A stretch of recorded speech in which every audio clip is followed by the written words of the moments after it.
I want you to ask yourself a single question. अपने आप से एक क्वेश्चन पूछो कि मैं जहाँ कहीं पर भी रहता हूँ, मेरे आसपास किस प्रकार के लोग हैं, मेरी उम्र के लोग क्या कर रहे होते हैं वहाँ पर। मैं जब कॉलेज जाता हूँ, मैं जब स्कूल जाता हूँ, मैं जब ट्यूशन जाता हूँ, मैं जब कोचिंग जाता हूँ, मैं जब जॉब पे जाता हूँ, तो मुझे किस प्रकार के लोग बेसिकली अपने आसपास दिखे होते हो, मैं किस प्रकार के लोगों से घिरा हुआ हूँ बेसिकली। एंड मैं दावे के साथ कह सकता हूँ कि जिस प्रकार के लोगों से तुम घिरे हुए हो, उन लोगों को सेल्फ इंप्रूवमेंट हार्डवर्क का एच भी नहीं आता, सेल्फ इंप्रूवमेंट का एस भी नहीं आता।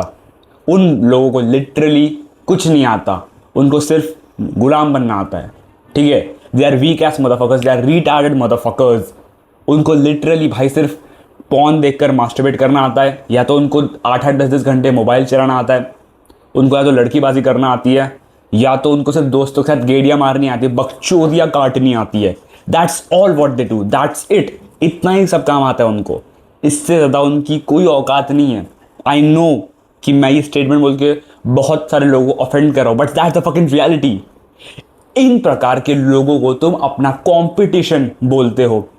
मैं तुम्हें एक सवाल पूछता हूं, क्या तुम्हें सच में इस प्रकार के लोगों से डरने की जरूरत है? क्या तुम्हें एक ऐसे इंसान से डरने की जरूरत है जिसकी लाइफ में कोई पर्पस नहीं है, जिसकी लाइफ में कोई गोल नहीं है, जो सिर्फ फोन देख के हिलाता रहता है, जो सिर्फ जैक ऑफ करता रहता है, जो सिर्फ दोस्तों के साथ गेड़ियां मारता रहता है? क्या तुम्हें एक ऐसे इंसान से डरने की जरूरत है जो मोबाइल में सिर्फ रील्स या शॉर्ट्स स्क्रॉल करता रहता है दिन भर? 8-10 घंटे का उसका स्क्रीन टाइम होता है, जिसमें से वो इंसान इंस्टाग्राम पर ही 8 घंटे बिता रहा है। 10 घंटे में से वो इंसान 8 घंटे, 7 घंटे, 6 घंटे इंस्टाग्राम पर बिता रहा है। क्या तुम्हें एक ऐसे इंसान से डरने की ज़रूरत है जो सिर्फ गेमिंग खेलता रहता है, उसको पता भी नहीं है कि भाई उसको स्पोर्ट्स करना है कि नहीं, उसको गेमिंग से पैसे कमाने की नहीं, वो सिर्फ गेमिंग करता रहता है? क्या तुम्हें एक ऐसे इंसान से डरने की ज़रूरत है जो इस सिस्टम का नौकर बनना चाहता है? Imagine and answer the question. क्या तुम्हें सच में ऐसे लोगों से डरने की ज़रूरत है? क्या तुम्हें सच में इन लोगों को अपना कॉम्पिटिशन बुलाना चाहिए? नहीं भाई, these are not competition, these are retarded motherfuckers, to be honest. ये लोग रिटार्डेड है भाई। It's so easy to win nowadays. Why? Because दुनिया जो है इतने सारे डिस्ट्रैक्शंस से भर रखी है कि 99.99% लोग उन्हीं डिस्ट्रैक्शंस के मायाजाल में फंस चुके हैं।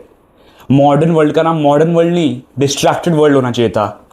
सच बता रहा हूँ, ऐसे लगता है। बिकॉज सच बताओ, खुद पूछो अपने आप से, तुम जिस फोन को चलाते हो उसमें ही हजारों डिस्ट्रैक्शंस है, रील्स है, शॉर्ट्स है, पॉन है, और फिर इतना सारा घटिया घटिया गेम्स भी खेलते हो तुम जिन लोगों से बात करते हो वो अपने आप में भाई डिस्ट्रैक्शंस है, लीच है वो। लिटरली तुम्हें लिटरली सक कर रहे हैं, तुम्हारे पोटेंशियल को लिटरली वो लोग सक कर रहे हैं। तुम्हारे शरीर में लिटरली वो एक स्ट्रॉ डाल के तुम्हारी पूरी पोटेंशियल, तुम्हारी पूरी एनर्जी लिटरली चूस रहे हैं वो लोग, कीड़े की तरह। They are fucking parasite. वो सिर्फ तुम्हारा टाइम खाना जानते हैं और तुम्हारी एनर्जी को खाना जानते हैं, और उनको कुछ नहीं आता उनकी लाइफ में, और कुछ भी नहीं है। I know I am sounding very fucking harsh and brutal, but that's the fucking reality भाई। You need to understand it. If you don't take a stand for yourself, in the future you will regret a fucking lot. देखो भाई, competition उतना नहीं है, तुम्हें सिर्फ ये bad habits quit करने की जरूरत है। देखो भाई, कंपटीशन को डिस्ट्रॉय करना is not that much hard if you talk about the 90% competition. 90% competition यानी वो कंपटीशन जो एवरेज है बेसिकली, जिसके बारे में अभी मैंने तुम्हें बताया, जिसकी पर्सनैलिटी ट्रेट्स मैंने अभी तुम्हें बताया। एवरेज कंपटीशन की सरल भाषा ये है कि तुम जहां पर भी रहते हो, तुम जब भी कॉलेज जाते हो, जॉब पर जाते हो, या स्कूल में कहीं पर भी जाते हो, बस अपने आसपास एक बार देख लो किस प्रकार के मदरफकर्स तुम्हारे आसपास एग्जिस्ट करते हैं, वो क्या हरकतें करते हैं, वो कैसे बात करते हैं, उनका दिमाग कैसे चलता है, वो क्या करते हैं बेसिकली, वो ऑब्जर्व करो, तुम्हें समझ में आ जाएगा एवरेज की डेफिनेशन किसे बोलते हैं बेसिकली। सो या अगर तुम्हें एवरेज कंपटीशन को डिस्ट्रॉय करना है ना, you just need to quit all this bullshit fucked up habits. Quit porn, quit masturbation, quit scrolling, ठीक है, quit spending useless time with your friends, बकचोदियाँ काटना बंद कर दो, नशे फाड़ना बंद कर दो, है ना। बस ये सारी घटिया हैबिट्स छोड़ दो, बस that's all you need to do.